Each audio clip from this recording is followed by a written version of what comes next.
Hello student, आज का हमारा वीडियो उन अभ्यर्थियों के लिए है जिन्होंने उत्तराखंड पुलिस की परीक्षा दी थी या उन लोगों को जो देखना चाहते हैं कि इसमें रिजल्ट क्या रहेगा, क्योंकि उत्तराखंड पुलिस का जो आपका फिजिकल है और रिटर्न है वो दोनों ही आपके हो चुके हैं और उसके बाद केवल इसमें फाइनल लिस्ट लगनी बाकी है। बाकी मेडिकल में आपको पता है कि इसमें ज़्यादा आर्मी का जैसा टफ नहीं होता है, तो बहुत रेयर ही होता है कि कोई बाहर हो जाए, कम ही होता है चांसेस।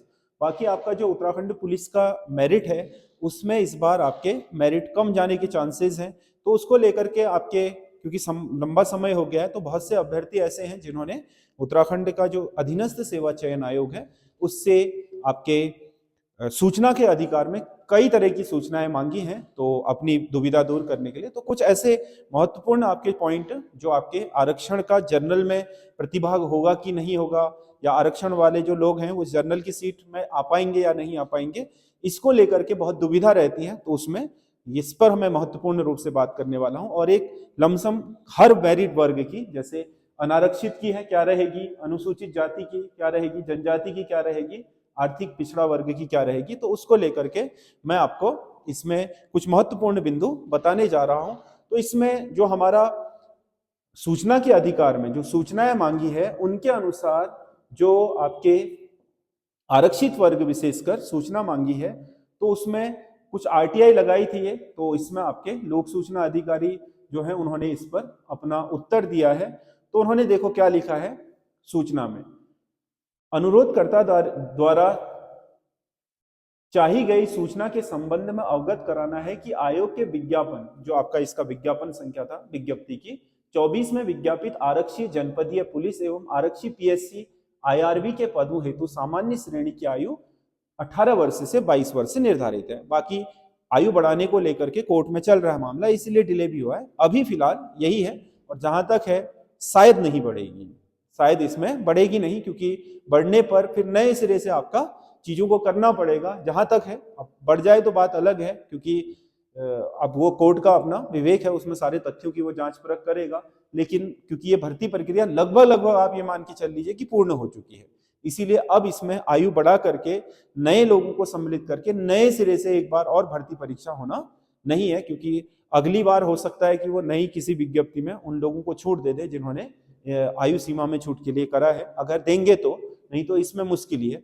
तो ये जो 18 वर्ष से 22 वर्ष से निर्धारित है उसी के अनुसार लगभग रहने के चांसेस ज्यादा है। अब देखो कोर्ट क्या करता है, यदि किसी अभ्यर्थी द्वारा आवेदन पत्र भरते समय आयु सीमा में छूट का लाभ लिया गया है तो उस अभ्यर्थी का चयन आवेदित श्रेणी में ही किया जाएगा। सामान्य श्रेणी में चयन हेतु 18 से 22 वर्ष की आयु होनी आवश्यक है।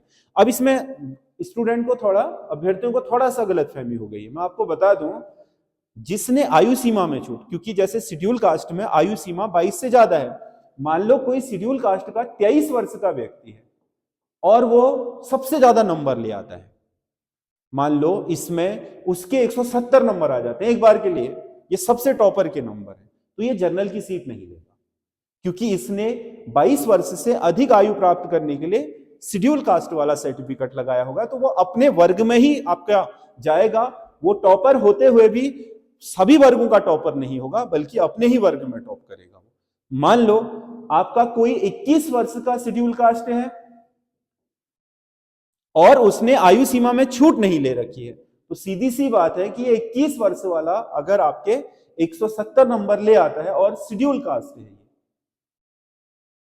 एससी कैंडिडेट है और आपका 170 नंबर ले आता है, तो ये क्योंकि इसने आयु सीमा में छूट नहीं ली है तो ये अपनी कैटेगरी का नहीं बल्कि ओवरऑल टॉपर होगा। इसका मतलब ये जनरल में जाएगा।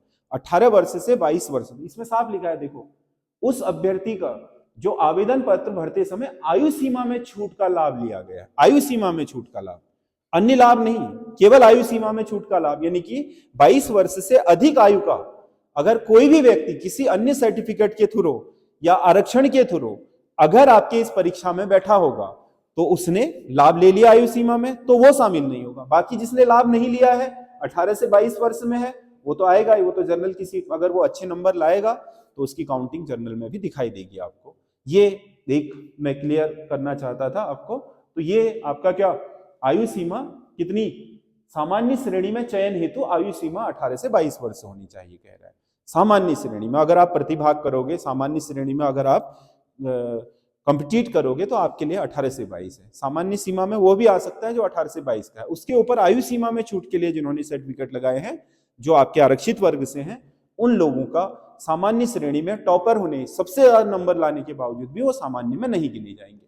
तो एक वर्ग बहुत बड़ा आपका सामान्य श्रेणी में इस बार प्रतिभाग नहीं कर पाएगा अच्छे नंबर लाने के बावजूद भी। अब बात करते हैं जो मेरिट का हिसाब किताब है। अगर हम इसकी श्रेणी वाइज मेरिट देखें तो आप देखो, जो आपका टोटल पद है सामान्य श्रेणी में इस बार बहुत कम लोग हैं, क्योंकि टोटल जो उपस्थित हुए हैं रिटर्न में, जो क्वालिफाई हुए थे वो तो 37,000 कुछ थे जो फिजिकल क्वालिफाई हुए थे, लेकिन रिटर्न अटेम्प्ट करा 35,017 लोगों ने। इतने लोगों ने रिटर्न अटेम्प्ट करा है।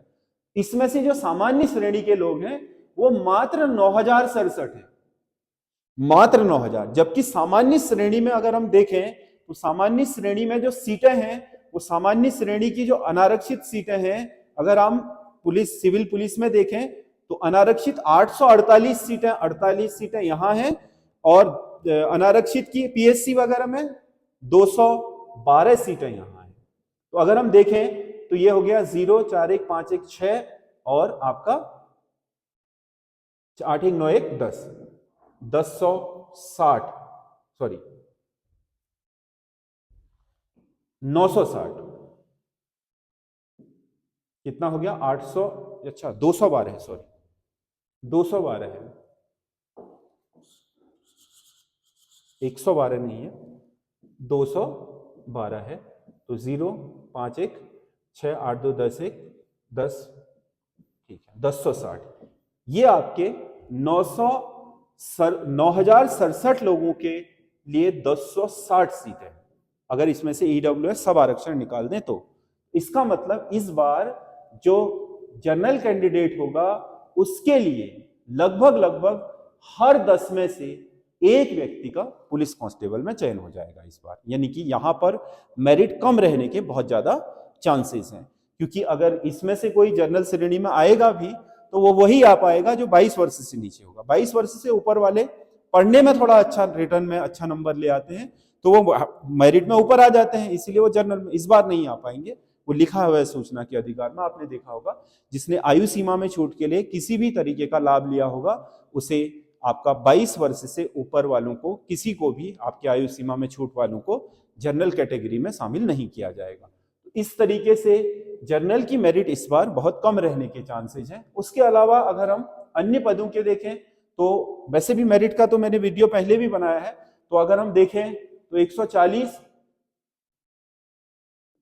नंबर लाने वाला मेरे हिसाब से तो इस बार जनरल में आपका हो जाना चाहिए। अनारक्षित में 140 नंबर अगर कोई लाया है, मान लो 90 नंबर फिजिकल में है और 50 रिटर्न में है और उसके 140 नंबर बन रहे हैं, तो ये सोच लो कि वो क्या आपके इस बार उसके सिलेक्ट होने के चांस बन रहे हैं, क्योंकि 50 नंबर उस पेपर में लाना बहुत आपका कठिन काम था। हर सामान्य बच्चा उसमें नहीं ला पाएगा, क्योंकि मुझे नहीं लगता है कि 9,000 में से 5,000 लोग तो कम से कम ऐसे होंगे जिनका स्कोर 40 से नीचे ही जा रहा होगा, 40 से ऊपर भी नहीं होगा। 5,000 लोग ऐसे होंगे कम से कम 9,000 में से, तो बचे कितने 4,000। अब हर 4 में से एक व्यक्ति का सिलेक्शन होना है, तो ये मान के चल लो कि कितने लोग ऐसे होंगे इसमें से जो आपका 60 नंबर ला रहे होंगे। तो बड़ी मुश्किल से जो इस रिटर्न पेपर में 60 नंबर ला रहे होंगे वो 500 लोग होंगे, 500 से ज्यादा होंगे ही नहीं 60 नंबर लाने वाले। अब उस 60 नंबर लाने वाले में कोई 94 की फिजिकल में होगा तो कोई 86 के 84 के फिजिकल में भी होगा, तो एवरेज हम फिजिकल 90 का ही लगा रहे हैं। 50 तो 150 के आसपास तो इसकी क्या होगी, मास मेरिट बनेगी, और जो मेरिट की कट ऑफ होगी वो आते आते 140 तक छूटने के चांसेस रहेंगे। और जैसे अगर हम अनुसूचित जनजाति का देखें तो 2539 लोगों ने दिया है, और अनुसूचित जनजाति के 64 पद इसमें हैं और अनुसूचित जनजाति के 16 पद इसमें हैं, तो इसमें 80 पद हैं। तो 80 पद में आपका कितना 2539 लोग हैं, यानी कि यहां प्रत्येक 20 लगभग कितने में 2520 80 लगभग 30 लोगों में एक का चयन होना है, तो यहां मेरिट थोड़ा ज्यादा जाने के चांसेस रहेंगे।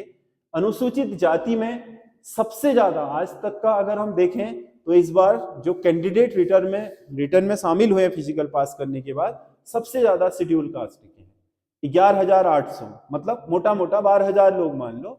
और इनके जो पद हैं वो देखो, इसमें 222 तो हैं, सॉरी 304 तो आपका सिविल पुलिस में है और पीएससी आईआरबी में है 76, 380 पद है। तो यहां पर भी आपके 380, यानी कि यहां 10 में हो रहा है तो लगभग 30 में होना है। इस बार शेड्यूल कास्ट की मेरिट भी ठीक रहेगी, लेकिन फिर भी क्या होता है कि आपका जो थोड़ा जनरल और उसमें है थोड़ा कम ही रहेगी। मतलब मैं ये मान के चल रहा हूं कि अगर 135 नंबर कोई ला रहा है शेड्यूल कास्ट में तो उसका हो जाना चाहिए। बाकी अगर हम अनुसूचित जाति का ये अन्य पिछड़ा वर्ग का देखें तो इसमें लगभग जनरल के बराबर ही लोग हैं। जनरल 9,067 है, ये 9,065 है, यानी कि 2 ही व्यक्ति कम है।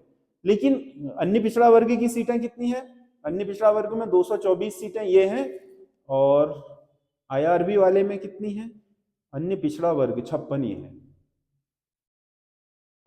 56 ही है। 0, 5, 2, 7, 1, 8 और 280 है।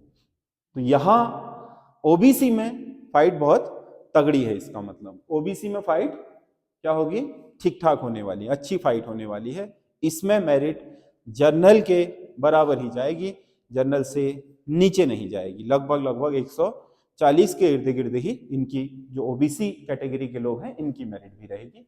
बाकी अन्य जो आपका वो है आर्थिक रूप से कमजोर वर्ग, इसमें 2541 सीटें 2541 कैंडिडेट ने दिया हुआ है और सीटें हैं 160 यहां पर हैं अन्य आपका आर्थिक रूप से पिछड़े हुए, और यहां पर हैं इनके 40 पद, तो 200 पद हैं। इसमें भी ठीक ठाक है, इसमें भी लगभग हर 10 में एक का सिलेक्शन हो जाएगा। मतलब 10 नहीं 12 में, लगभग 12.5 में 12-13 लोगों में एक का सिलेक्शन हो जाएगा।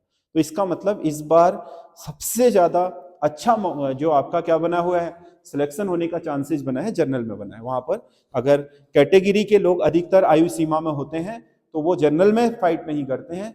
तो अगर कैटेगरी के कुछ लोग आ भी गए, मान लो जो आयु सीमा के अंदर हैं, जिन्होंने आयु सीमा में छूट का लाभ नहीं लिया है, तो ये मान के चल लो कि वो लोग क्या अगर कुछ सीटों को ले भी जाते हैं, मान लो कितनी आ रही थी 1060 सीटें आ रही थी, मान लो 160 260 सीटें ले भी गए, तो मान लो कि कितनी 800 सीटें भी है जनरल की, और 800 सीटें अगर 800 सीटों पर 9,000 लोग हैं तब भी 12-13 लोगों में एक सिलेक्शन हो जाएगा। तो इसका मतलब इस बार जनरल में आपके मेरिट कम जाने के चांसेस हैं, बल्कि इनमें आपके मेरिट उसी के इर्द गिर्द रहेगी। अगर उसमें देखेंगे तो जो लोग क्या है जनरल में फाइट नहीं कर रहे, कैटेगरी में फाइट कर रहे हैं, तो हो सकता है कि उनके कारण मेरिट क्या हो जाए, उनकी वर्ग की ऊपर भी जा सकती है, कुछ पता नहीं इस बार। समझ गया ना? जो आरक्षित वर्ग है उसमें मेरिट ऊपर जाने के चांसेस भी। तो इसमें पूरा ये क्लियर है कि आपका क्या इस बार पुलिस के जिनके 140 नंबर से ऊपर हैं आपका इसमें जनरल कैंडिडेट्स हैं, उनके चांसेस बहुत ज्यादा बन जाएंगे। फिर उसके बाद ईडब्ल्यूएस जाएगी, आर्थिक पिछड़ा वर्ग। आर्थिक पिछड़ा वर्ग में आपको पता है आयु सीमा में तो छूट है नहीं, इसीलिए इनकी कैटेगरी जनरल के बाद ही लगनी है। ठीक है, इनकी कैटेगरी जनरल से ऊपर नहीं जा सकती, जनरल के बाद ही लगेगी। तो इसका मतलब क्या है, जो आर्थिक पिछड़ा वर्ग है आयु सीमा में इन्होंने छूट तो ली नहीं है, तो इसमें से जो अच्छे 140 से ऊपर लाएंगे वो तो जनरल में चले जाएंगे। तो इसका मतलब इसमें मेरिट कम जाने के चांस बहुत ज्यादा रहेंगे। आर्थिक पिछड़ा वर्ग में अगर जनरल में 140 के करीब जाएगी तो 135 के करीब इसमें आ जाएगी, और शेड्यूल कास्ट में भी इसी के करीब मेरिट रहेगी। तो लगभग मुझे लग रहा है कि इस बार 130 से 140 में सारी कट ऑफ, इसके बीच में कट ऑफ रहने के ज्यादा चांस है। अनएक्सपेक्टेड भी हो सकता है, यह है कि मतलब कहीं क्वालिफाई नंबर के आसपास ना आ जाए कि जो आपका 45 क्वालिफाई है और पता चल रहा है कि 98 नंबर उसमें लाया था, 133 में सिलेक्शन हो गया, ऐसा भी हो सकता है। लेकिन एक्सपेक्टेड जो है वो यही है। अब इंतजार कीजिए, अब बहुत जल्दी आपका इसका रिजल्ट आने ही वाला होगा, क्योंकि पुलिस कांस्टेबल का रिजल्ट को अब टाइम हो गया है तो ये जारी कर दिया जाएगा। वो मैंने आपको बताया था कि वो आयु सीमा को लेकर के जो कोर्ट में रिट है उसी को लेकर के हुआ है ये। अब आयु सीमा बढ़ाने के चांसेस तो बहुत कम लग रहे हैं, लेकिन क्या जो भी हो, अब वो तो कोर्ट के ऊपर क्या है, निर्भर है कि वो क्या करेगा। उसके बाद तुरंत ही आपकी जो मेरिट लिस्ट है वो लग जाएगी और मेडिकल की प्रक्रिया शुरू हो जाएगी। हो सकता है कि मेडिकल के लिए जो सीटें हैं उससे थोड़ा बहुत, जैसे 2000 सीटें हैं तो हो सकता है कि 2200-2500 रिजल्ट निकाले वो, या 3000 रिजल्ट निकाले, तो उस समय तो मेरिट कम दिखाई देगी, लेकिन फाइनल मेरिट फिर कट ऑफ आपका फाइनल जो लगेगी मेडिकल के बाद वो थोड़ा ज़्यादा कम हो जाएगी अपेक्षा करते किसके, जो आप ज़्यादा हो जाएगी, क्योंकि पहले कम ज़्यादा लोग निकालेंगे तो मेरिट थोड़ा नीचे आ जाएगी, फिर उसमें से कटौती होगी तो थोड़ा ऊपर चले जाएगी। लेकिन मुझे लगता है कि शेड्यूल कास्ट जहां मेरिट सबसे कम जाती है अन्य एग्जामों में, वहां से अगर ऊपर की तरफ बढ़े तो जनरल तक मुझे लगता है कि 130 से 140 के बीच ही सारी मेरिट में कट ऑफ लग जाएंगे। हो सकता है कि अब ये ऊपर 145 तक चले जाए, लेकिन नीचे इससे कम जाना थोड़ा बहुत कठिन लग रहा है। तो 130 मान के चल लो अगर आपके हैं और 140 हैं और आप जनरल में है 140 में, तो आपके चांसेस पूरे बने हुए हैं। अगर आप क्या है कैटेगरी में है और शेड्यूल कास्ट में है तो 130 से ऊपर है तो भी आपके चांसेस रहेंगे इसमें, और 135 उसमें आपका जो क्या रहेगा, जो ईडब्ल्यूएस है उसमें आपका ओबीसी है, ओबीसी ईडब्ल्यूएस से शायद ऊपर जाएगी, ईडब्ल्यूएस थोड़ा नीचे आएगा क्योंकि पदों के हिसाब से और उनके जो आपके जर्नल में जाने की संभावना है उसके हिसाब से थोड़ा एससी ओबीसी में चांसेस कम है, क्योंकि उनका जो आयु सीमा में छूट का लाभ होगा उसके कारण आपके जो लोग हैं अधिकतर लोग अपनी कैटेगरी में रह जाएंगे इस वजह से। तो इसलिए आपका इस बार चांसेस बहुत अच्छे हैं और संभवतः अब तक जो पिछली परीक्षाएं हुई हैं उनमें से सबसे कम मेरिट इस बार रहेगी। पद भी ज्यादा है, पेपर भी कठिन था और साथ ही साथ आपके इस बार जो अपेयर हुए कैंडिडेट हैं उनकी संख्या भी कम है। इस वजह से आपके चांसेस जिन्होंने पेपर दिया है उनके भर्ती होने के चांसेस अच्छे होंगे, यानी कि आप उम्मीद लगाए रख सकते हो। अगर आपके इस सेक्शन में नंबर आ रहे हैं 130 में 30 40 45 ऐसे, 150 वाला तो निश्चिंत रहे, उसका तो हो ही जाना है, कोई दिक्कत नहीं आने वाली है। 150 वाले का सिलेक्शन इस बार डन है, मतलब वो तो आपके क्या कर सकता है, मतलब पूरी तरीके से आश्वस्त हो सकता है कि उसका सिलेक्शन हो जाएगा। लेकिन 140 वालों से मैं मान के चल रहा हूँ कि इस बार जनरल और ओबीसी और ईडब्ल्यूएस के आसपास जो होगा वो आपके इस 140 के आसपास उनका सिलेक्शन भी हो जाएगा। तो हमारा ये वीडियो आपको कैसा लगा आप हमें कमेंट करके जरूर बताइएगा। बाकी जो आपका ये कंफ्यूजन है कि 18 से 22 वाला, ठीक है, इसमें 18 से 22 में वही लोग आएंगे जिन्होंने किसी भी कैटेगरी के थ्रू आयु सीमा का लाभ नहीं ले रखा है, उनको छोड़ करके सब आएंगे, ये ध्यान में रखना, क्योंकि इसमें क्लियर लिखा है कि वो लोग प्राप्त नहीं कर पाएंगे। जो क्या अब इसमें आप ये कहोगे कि कोई नहीं आएगा, तो कोई नहीं लिखा है, देख लो ये इसमें केवल यही लिखा हुआ है। ये देखो, यदि किसी अभ्यर्थी द्वारा आवेदन पत्र भरते समय आयु सीमा में छूट का लाभ लिया गया है, यानी कि 22 से ऊपर की आयु का लाभ किसी भी कैटेगरी के कारण लिया गया, तो वो जनरल की मेरिट में नहीं आएगा। बाकी नहीं लिखा है देखो कि अन्य केवल सबकी अपनी अपनी मेरिट लगेगी, ये नहीं लगा। आयु सीमा में लाभ लिया है जिन्होंने, उन लोगों की नहीं लगेगी जनरल में, बाकी औरों की तो लग सकती है। ये देखो, उन अभ्यर्थियों का चयनित आवेदन श्रेणी में ही किया जाएगा। सामान्य श्रेणी में चयन हेतु 18 से 22 होनी चाहिए। अब सामान्य श्रेणी में चयन के लिए अन्य कैटेगरी के लोग भी आएंगे तो उनकी आयु सीमा 18 से 22 होनी चाहिए। ये इसका क्लियरेंस है, इसको थोड़ा समझते हुए आप पढ़िएगा कि ये सूचना के अधिकार में क्या दिया हुआ है। तो इस बार आपका जो मेरिट है उसका और जो ये आपका आरक्षण का जो क्या है UKSSC का अपना जो सूचना अधिकार इन्होंने दिया है, उसके आधार पर ये क्या है हमने वीडियो बनाया है। आप हमें कमेंट जरूर कीजिएगा। धन्यवाद।